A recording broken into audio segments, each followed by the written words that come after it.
That's what we need Mashiach for. We believe and we want him to come right now in order to do good with all of mankind. Obviously, when he does good with all of mankind, as the Ramban says, so then we will be able to devote our lives to know God, not to know Mashiach. Mashiach comes to make it possible for us to devote our lives to know God. Now, Moshe Emet v'Toratu Emet.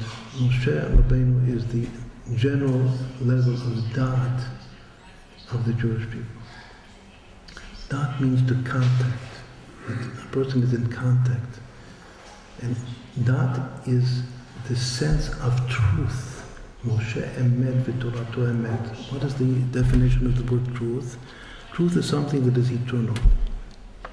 If there's a river that goes dry every 7 years, it's called Nachal Kozev. It's a false, deceitful river. Something that goes dry, this is a term in the Torah.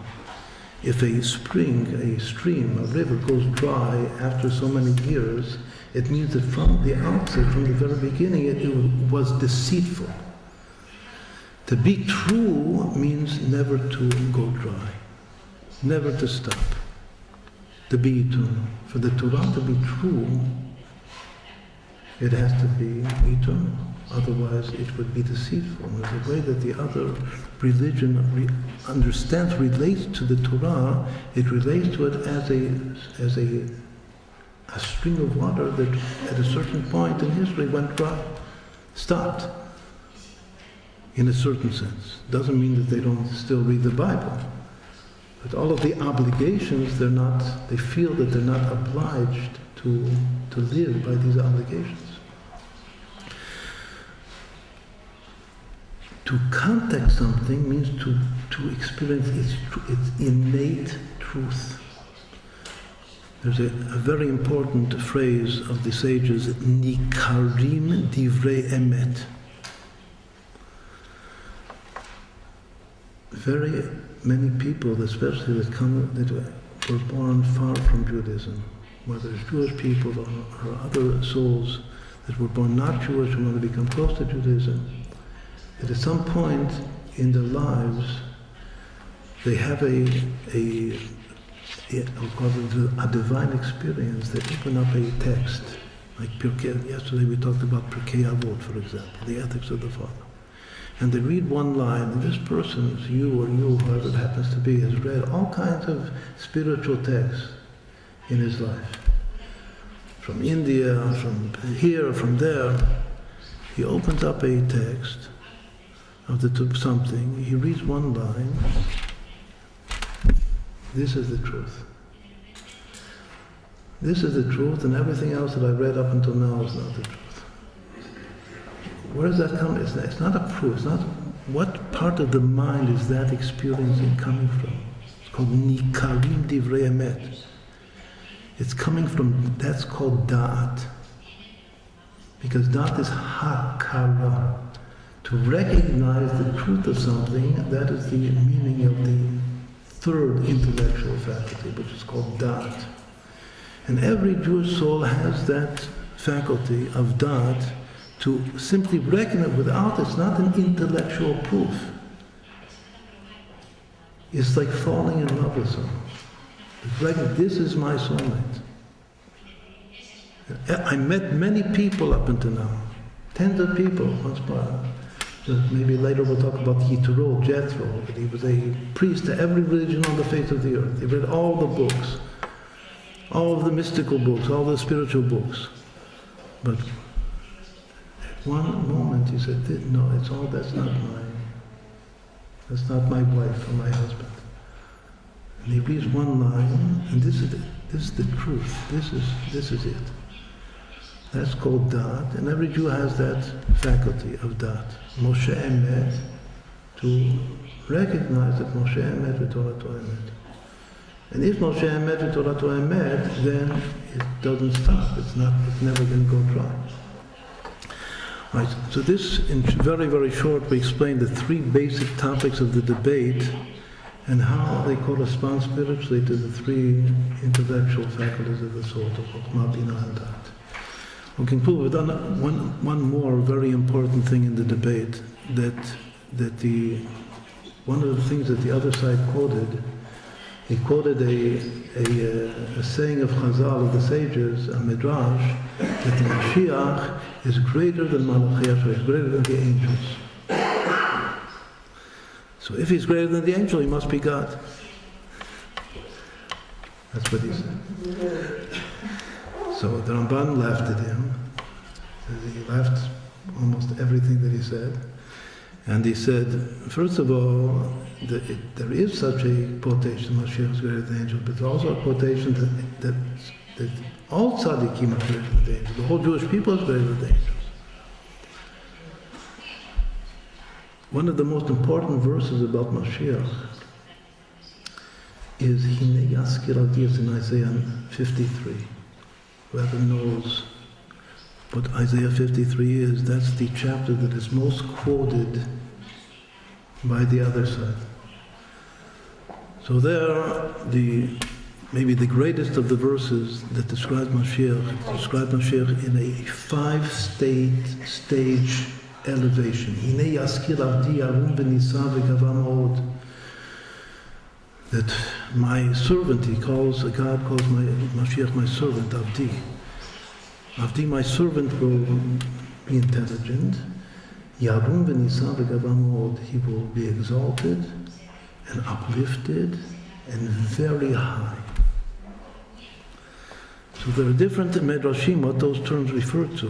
One says that Yarum, this is the one that is quoted in the debate, and as the Ramban explains the true understanding, is that Yarumi Avraham, that the Mashiach is exalted more than Avraham. His name means Ram, means to be exalted, Avraham.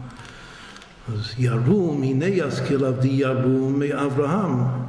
He'll be exalted more than Avraham. V'nisa, more than Moshe Rabbeinu, more than Moses. Nisa, to be uplifted.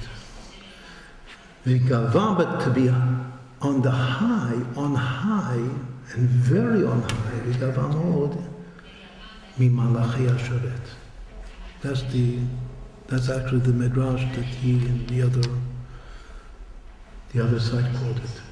V'gava, at the very highest level, he's greater than Abraham, and he's across from Abraham. He's more uplifted than Moshe, and his gava is even higher than the Malachei HaShoret. So again, for him, that means that he must be God. So the Ramban quotes another midrash, as we said before, that all tzaddikim are greater than Malachei HaShoret. Lifnim mechitzatan shel tzaddikim, lifnim mechitzatan shel Malachei HaShoret. Their place is more inward, closer to God than the angels. But they're not God. And how does he explain this midrash? Now this is the final point that we'll make. He explains it in a very unique way. This goes back to what we said in the beginning, that the Ramban here in this debate, the impression that you get after reading the whole debate from beginning to end, is that this is a man that has no fear to say the truth as he believes it, even though he's standing now in the face of the king, all the bishops are all around. The whole church is present, and the king is present, but he has no fear of anybody. Once more, he has respect for the king. He doesn't have so much respect for the bishops. For the king has respect, and it says you have to have respect for the king. But he has no fear to say the truth. He explains this whole verse of Mashiach, that these are different levels of fear. Before we said that Mashiach is not in all respects greater than Moshe Rabbeinu. In this particular midrash it says, V'nisami Moshe, that he's more uplifted than Moshe. But there are other things that Mashiach is not greater than Moshe. So what property are we talking about here in this specific verse, that he's more exalted than Abraham, and he's more uplifted than Moshe, and he's even higher than the angels? So one of the very, very unique interpretation that no one else interprets like Najmanides. And the interpretation is its levels of fearlessness. Mashiach is defined by his fearlessness. He's not afraid of anyone. Abraham, in expressing his faith in God, was not afraid of Nimrod, who threw him into the furnace. And he was saved from the furnace, but he wasn't afraid of him. When Nimrod said, "What do you believe? Who do you believe?" He said, "I believe in one God, not like you. I break the idols of my father." He broke his father's idols. His father took him to court, to Nimrod, to the king. But in the face of the king, he was fearless. And the result was that he was thrown into the furnace. But Hashem made a miracle, he came out alive. So that's one level of fearlessness. But Mashiach is greater than that, Yarum. His fearlessness is more than that. What about Moshe? Is that all of the elders of Israel were afraid to approach Pharaoh, Paro Melech Mitzrayim. Even Aaron, everyone was afraid of Paro. But Moshe Rabbeinu had the Tokef and the Gaon Yaakov that we talked about, we mentioned in the beginning, to approach Paro and say exactly the truth, what Hashem sent him, Shlach et ani v'ya'avduni v'chulu, all the statements that he said in the most forceful manner to Paro Melech Mitzrayim, to the monarch. Mashiach is more fearless than Moshe vis-a-vis Paro, says the Ramban. What about the Malachei HaShoret? Also, who do they have to be afraid of? Mashiach is more fearless than Malachei HaShoret. What does that mean? So says the Ramban, it means that in his time, the greatest figure was the Pope. Says Ramban says this way, he says to all of the bishops and the king. He says when Mashiach will come to the Pope and tell him that your religion is false,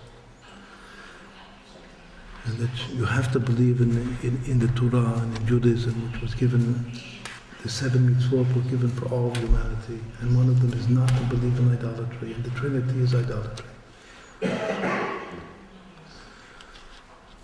The fearlessness, again, in our day and age, the Pope is not so awesome as he was then. He's still pretty awesome, but not so awesome. He's probably less than Paro was in his time, and less than Nimrod was in his time.